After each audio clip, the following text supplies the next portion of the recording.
रामकृष्ण हरी मंडळी, मी धनश्री काळे माझ्या अर्थपूर्ण या चॅनलवर तुमचं खूप खूप स्वागत करते मंडळी. मंडळी पहा की दरवेळेस काय होतं की बऱ्याचदा इन्व्हेस्टर्सला जेव्हा भेट होतं तेव्हा असं होतं की मॅडम आता सोन्यामध्ये खूप चांगला रणप आला आहे, सोन्यामध्ये गुंतवणूक करावी का? आता सध्या तर चांदी पण खूप चमकायला लागली आहे एकदम. ओके, तर त्याच्यामध्ये गुंतवणूक करावी का? तर बेसिकली गुंतवणुकीची वेगवेगळी साधनं आपल्याकडे उपलब्ध आहेत, म्हणजे जी सामान्य माणसांच्या याच्यामध्ये. अर्थात पहा की ही जी काही साधनं डिस्कस करते ती सगळी आपल्यासारख्या सामान्य लोकांसाठी आहेत. याच्यामध्ये सगळ्यात उत्तम साधनं जर म्हटली तर बिझनेस हाच असू शकतो. ओके, कोणत्याही प्रकारचा जर आपण बिझनेस करू शकला आणि तो क्रॅक करू शकला तर त्याच्यासारखं नक्कीच कुठलंही खूप मोठं साध्य नाहीये.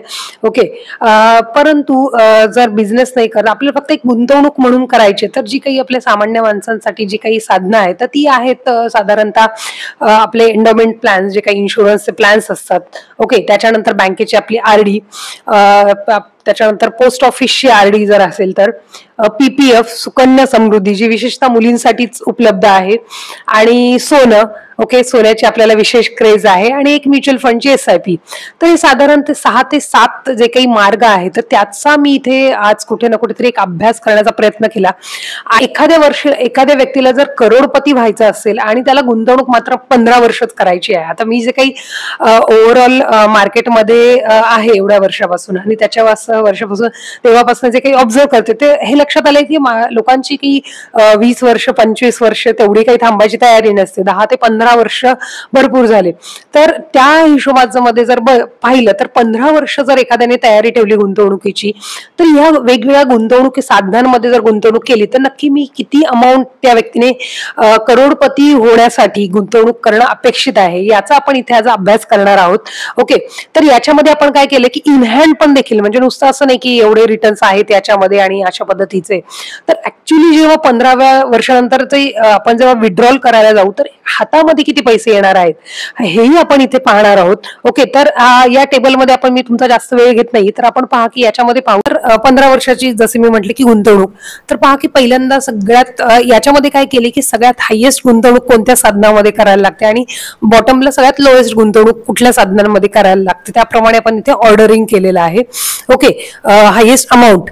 तर सगळ्यात पहिल्यांदा इथे येतं एंडोमेंट प्लॅन्स. साधारणतः मी या क्षेत्रामध्ये काम करते की साधारणतः जो काही नॉर्मली जे काही एंडोमेंट प्लॅन्स म्हणजे जे काही लाईफ इन्शुरन्स आपले असतात विथ इन्व्हेस्टमेंट, म्हणजे मी एवढ्या वर्ष गुंतवणूक करा, 10 वर्ष करा, 12 वर्ष करा, 15 वर्ष, 18 वर्ष, तर या पद्धतीचे जे काही इन्शुरन्स प्लॅन्स असतात त्याच्यामध्ये तुम्ही गुंतवणूक केली, साधे लिंक, नॉट मार्केट लिंक विषयी मी बोलत नाहीये, टुलिप प्लॅन विषयी मी बोलत नाहीये.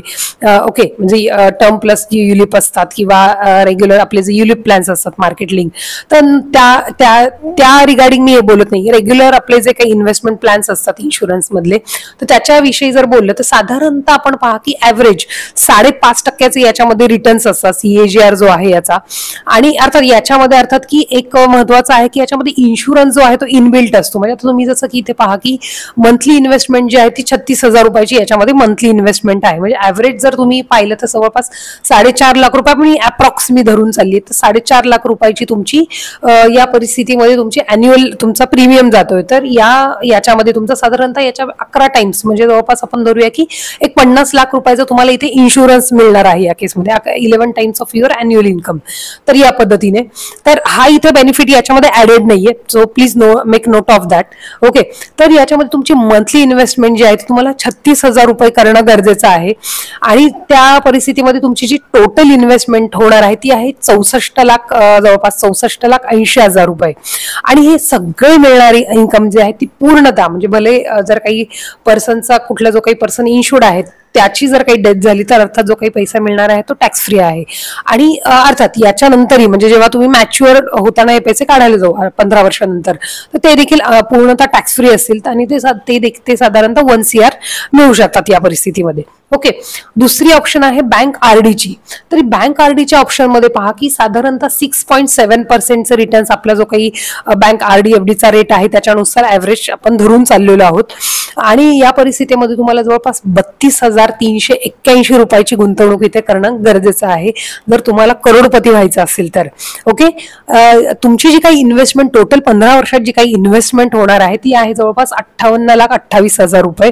आणि इथे मात्र तुम्हाला हे टॅक्सेशन लागतं, जो काही ॲज पर तुमचा जो काही स्लॅब आहे त्याच्यावर जो काही इंटरेस्ट येणार आहे त्याच्यावर तुम्हाला ॲज पर तुमच्या टॅक्स स्लॅबनुसार तुम्हाला तिथे टॅक्स पे करणं अपेक्षित आहे. तर आपण साधारणतः इथे धरूया की तुमच्या हातामध्ये 87 लाख रुपये या केसमध्ये येऊ शकतात. ओके, दुसरं जे आहे पोस्ट ऑफिस आरडी.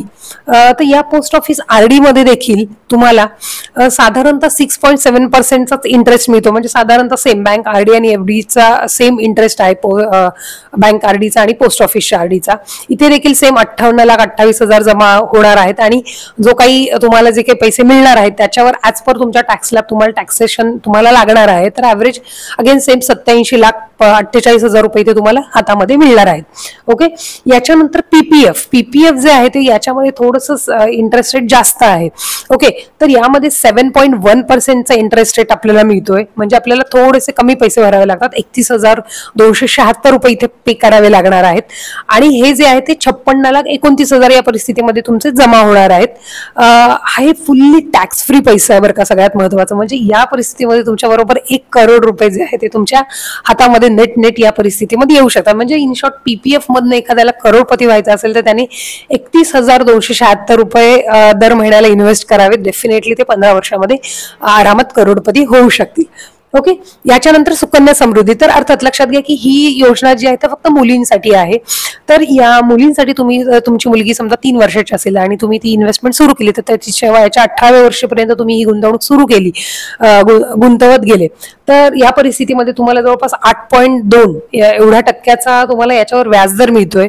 आणि 28,390 रुपयाची तुमची ही दर महिन्याची गुंतवणूक आहे. या परिस्थितीमध्ये जवळपास 51 लाख रुपये तुम्हाला याच्यामध्ये गुंतवणूक करायची. हे फुल्ली हे देखील टॅक्स फ्री इन्कम आहे आणि याच्यामध्ये देखील तुम्हाला जवळपास 1 करोड रुपये याच्यामध्ये मिळणार आहेत in hand.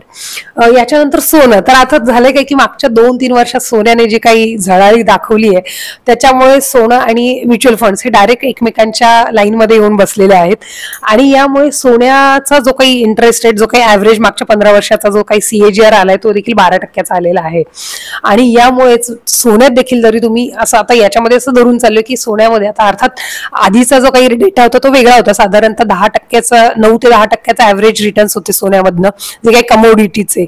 Okay, less than that.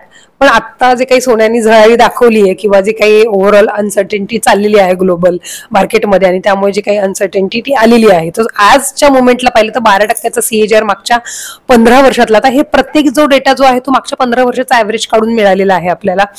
तर त्या परिस्थितीमध्ये 21,211 रुपयाची गुंतवणूक तुम्ही दर महिन्याला केली तर तुमचे फक्त 38 लाख रुपये तुमचे जाणार आहेत. आणि तुम्हाला याच्यामध्ये अर्थात की लॉंग टर्म गेन तुम्हाला पे करावा लागणार आहे 12.5%. आणि त्या परिस्थितीमध्ये तुमचे 92 लाख रुपये जे आहेत 92,27,000 रुपये तुमच्या हातामध्ये येतील. जर म्युच्युअल फंडामध्ये देखील SIP केली तर या परिस्थितीमध्ये तुम्हाला 21,211 रुपये भरायचे आहेत.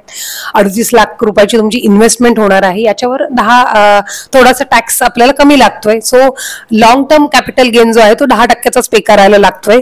आणि याच्यामध्ये 1.25 लाखाच्या वर ची जी काही गेन आहे त्याच्यावर तुम्हाला हा गेन जो आहे तो भरावा लागणार आहे. त्याच्यामुळे याच्यामध्ये सोन्यापेक्षा थोडासा जास्त गेन आपल्याला डेफिनेटली मिळतोय. तर यामध्ये 93,81,000 रुपये तुम्हाला गेन होणार आहे. तर याच्यामध्ये जर आपण ऍज अ विनर आणि ऍज अ लुझर पाहिलं तर पहा की सगळ्यात म्हणजे तुम्हाला हायएस्ट इन्व्हेस्टमेंट जी फक्त तुम्ही गेन पाहू नका, तुम्हाला जी काही इन्व्हेस्टमेंट करायला लागतीये ती इथं पाहणं फार महत्वाचं आहे, कारण शेवटी खिशातून पैसे आपल्याला जाणार आहेत. सो सगळ्यात हायएस्ट इन्व्हेस्टमेंट जी काही आहे तुम्हाला करायला लागते ती 64,80,000 तुमच्या एंडोमेंट प्लॅन मध्ये. सो 50 लाखाच्या त्याही फक्त 50 लाखाच्या तुम्हाला ऍडिशनल इन्शुरन्स मिळतोय. सो या परिस्थितीमध्ये मिळेल की तुम्ही बेस्ट वे की तुम्ही तुमचा term insurance pure term plan तुम्ही या परिस्थितीमध्ये घ्या आणि इन्व्हेस्टमेंट प्लॅन मध्ये मग तुम्हाला जे काही याच्यामधली बेस्ट ऑप्शन वाटते त्याच्यामध्ये तुम्ही याच्यामध्ये करू शकता. आणि सगळ्यात वर्स्ट ऑप्शन जर याच्यामधली ही झाली वर्स्ट ऑप्शन.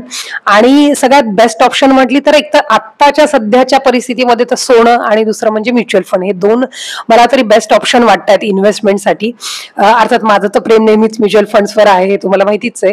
सो आणि त्याच्यानंतर डायरेक्ट इक्विटी हे 2 माझे लाडके ऍसेट क्लासेस आहेत. ओके, तर अजूनही तुम्हाला याच्यावर काही माहिती हवी असेल, तुम्हाला काही शंका असतील मंडळी, तर नक्की मला कमेंटमध्ये तुम्ही विचारू शकता. आणि व्हिडिओ आवडला असेल तर नक्की तुमच्या मित्रमंडळींमध्ये शेअर करा आणि व्हिडिओ लाईक करा आणि चॅनलला सबस्क्राईब करा. धन्यवाद.